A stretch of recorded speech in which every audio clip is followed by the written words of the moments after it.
જય શ્રી કૃષ્ણ, જય માતાજી।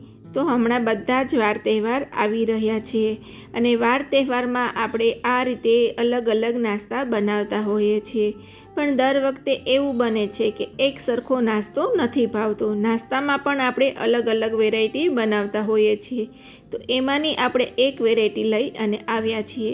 જેમ જેમ તમે આ રેસીપી આગળ જોશો તો તમને ખ્યાલ આવશે કે આ રૂટીન ગાંઠિયા કરતાં કંઈક અલગ છે અને એનો સ્વાદ પણ અલગ છે અને ખૂબ જ ઝડપથી બની જતી આ રેસીપી છે અને ક્રિસ્પી પણ તમે જોઈ શકો છો કે કેટલા સરસ થયા છે। જે બજારમાં તીખા ગાંઠિયા આવે એ રીતના આપણે અહીંયા એકદમ એને ક્રિસ્પી કરવાના છે। તો આ રેસીપી ચોક્કસથી તમે પૂરી જોજો તો તમને ખ્યાલ આવશે। રેસીપી તમે જોશો તો તમને આઈડિયા આવશે, ખ્યાલ આવશે કે આ રેસીપી તમે જે વેસ્ટમાંથી બેસ્ટ રેસીપી કહી શકો ને એવી રીતની બનશે। તો હું તમને આગળ એનો આઈડિયા પણ આપીશ। આ વિડીયો એન્ડ સુધી જોજો જેથી કરીને તમને ખ્યાલ આવે કે કઈ રીતની આ રેસીપી બને છે અને રૂટીન ગાંઠિયાથી કઈ રીતે અલગ છે। તો આજે આપણે નવા જ સ્વાદ સાથે નવી રેસીપી એટલે કે ગાંઠિયામાં નવો સ્વાદ આપે એવી રેસીપી બનાવી લઈએ।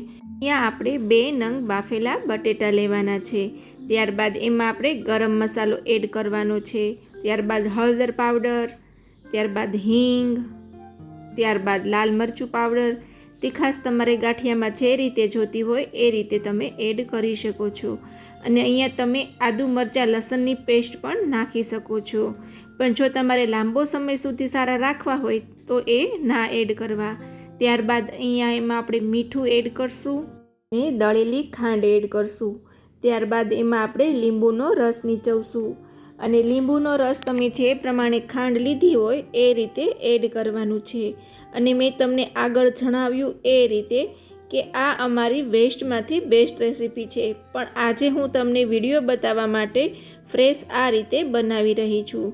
જ્યારે તમારા ઘરે મહેમાન આવ્યા હોય અને બટેટાવડા બનાવ્યા હોય ત્યારે ઘણીવાર એવું બને છે કે મસાલો છે એ વધી જાય છે અથવા તો આપણે બટેટાવડાનું જે ખીરું હોય છે એ પણ વધી જતું હોય છે, ત્યારે તમે આ રીતના ગાંઠિયા બનાવી શકો છો। જે બટેટાવડાનો મસાલો છે એ મસાલો લઈ અને જે ચણાનો લોટનું ખીરું છે એ એડ કરી અને ઉપરથી એક્સ્ટ્રા ચણાનો લોટ નાખી અને તમે એના ગાંઠિયા બનાવી શકો છો।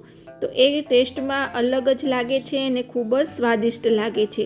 તો હવે જ્યારે તમારે બટેટાવડાનો મસાલો વધે ત્યારે તમે ચોક્કસથી આ રીતે ગાંઠિયા બનાવજો અને અત્યારે તમે સ્પેશિયલી જે આપણે તહેવાર આવી રહ્યા છે એ નિમિત્તે તમે આ રીતે પણ ગાંઠિયા બનાવી શકો છો।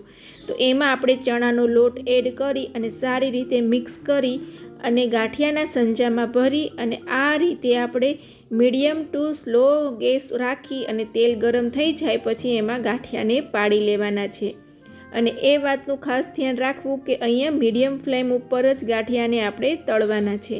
તો આપણા ગાંઠિયા બની અને રેડી છે। તો આજની રેસીપી તમને કેવી લાગી એ પણ જણાવજો અને ખૂબ જ ટૂંકા વિડીયો સાથે હું તમને રેસીપી બતાવી રહી છું જેથી કરીને તમારો પણ સમય ના બગડે અને તમે ફટાફટ આ રેસીપી જોઈ શકો અને બનાવી શકો। તમારા બધાનો ખૂબ ખૂબ આભાર કે તમે લોકો દરેક વિડીયોમાં લાઈક આપો છો, કોમેન્ટ કરો છો અને હાઈપ પણ આપો છો, જેથી હું બધી નવી રેસીપી તમારા માટે અપલોડ કરી શકું છું। તો આવીને આવી રીતે સપોર્ટ કરજો અને મારી ચેનલને આગળ વધારજો અને હું હંમેશા તમારા માટે કંઈક ઇઝી અને જે ઘરની જ વસ્તુમાંથી બની જાય એવી રેસીપી શેર કરવાની પ્રયત્ન કરીશ। જે થંબનેલમાં એટલે કે પોસ્ટરમાં જે રેસીપી હોય એ જ રેસીપી આપણે બતાવી રહ્યા છીએ, એમાં આપણે કોઈ પણ પ્રકારનું એડિટિંગ નથી કરતા। અને જો હજી સુધી ચેનલને પણ સબસ્ક્રાઈબ ના કરી હોય અને નવા વ્યૂવર હોય તો ચેનલને પણ સબસ્ક્રાઈબ કરજો અને બેલ આઇકન ઓન કરી દેજો જેથી કરી અને સૌથી પહેલાં તમને મારા નવા વિડીયોની નોટિફિકેશન મળે અને તમે એ રેસીપી જોઈ શકશો। મળશું વધુ રેસીપી સાથે, ત્યાં સુધી આવજો।